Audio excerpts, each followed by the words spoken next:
Hello बच्चों, the given problem is, देखिए problem क्या है। String of a linear mass density हमें दिया गया 0.5 ग्राम सेंटीमीटर।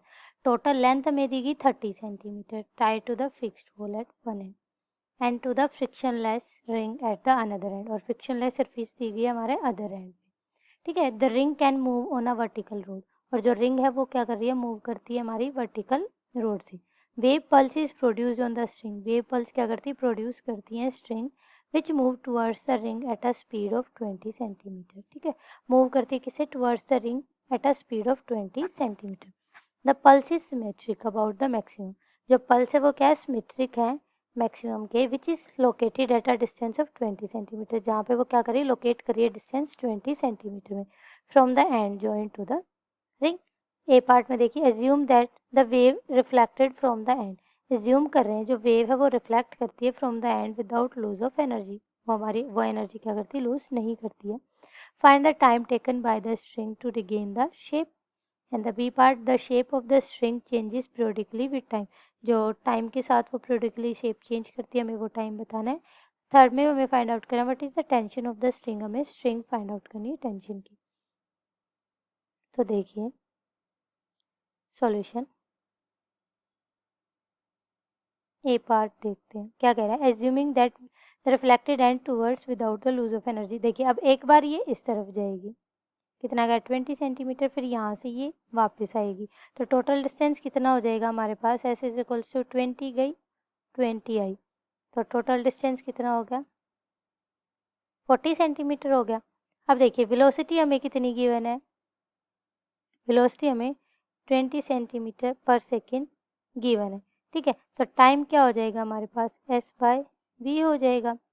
ठीक है, स्पीड कितनी आ गई हमारी, टोटल स्पीड 40 और वेलोसिटी हमारी कितनी 20, तो कैंसिल आउट करेंगे तो कितना आ जाएगा 2 सेकेंड। तो कितना टाइम ले रही है वो हमारी, विदाउट लॉस ऑफ एनर्जी कितना टाइम ले रही है वो स्ट्रिंग रिगेन करने में अपनी शेप, कितना 2 सेकेंड। तो ये हमारा क्या हो जाएगा, ए पार्ट का आंसर हो जाएगा। अब बी पार्ट में देखिए वो क्या पूछ रही है, बी पार्ट में वो पूछ रही है shape of the string changes periodically with time, shape change क्या कर रही है periodically विद टाइम। तो देखिए बी पार्ट में ये शेप देखो ऐसे periodically कभी अप हो रही है, कभी डाउन हो रही है, कभी अप हो रही है, कभी डाउन हो रही है ऐसे। तो टोटल लेंथ कितनी दी गई है, 30 सेंटीमीटर दी गई, कितनी दी गई है, टोटल लेंथ 30 सेंटीमीटर दी गई।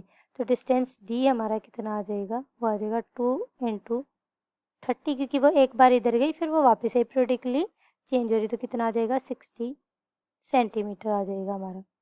ठीक है, अब हमें निकालना क्या है, time period. So T is equals to D by V, distance कितना लिया उसने 60 और वेलोसिटी कितनी थी 20, तो टाइम कितना आ गया 3 सेकेंड आ गया। टाइम कितना आ जाएगा हमारे यहाँ पे 3 सेकेंड आ गया, तो ये हमारा क्या हो जाएगा, बी पार्ट का आंसर हो गया।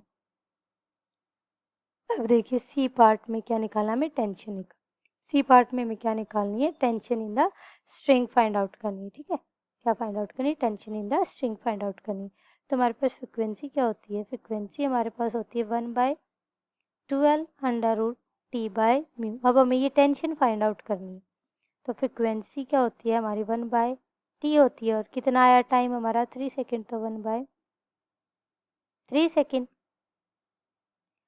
अब देखिए क्या 1/3 सेकेंड, तो फ्रिक्वेंसी कितनी हो जाएगी 1/3 इज इक्वल्स टू 1 अब वैल्यूज पुट करेंगे 2, लेंथ कितनी दी गई 30 इंटू 10⁻⁻2 इंटू हमें टेंशन टी निकालना है, और हमारी म्यू की वैल्यू कितनी क्वेश्चन में 0.5 इंटू 10⁻⁻1। तो देखिए हमारे पास कैंसिल आउट करेंगे, हम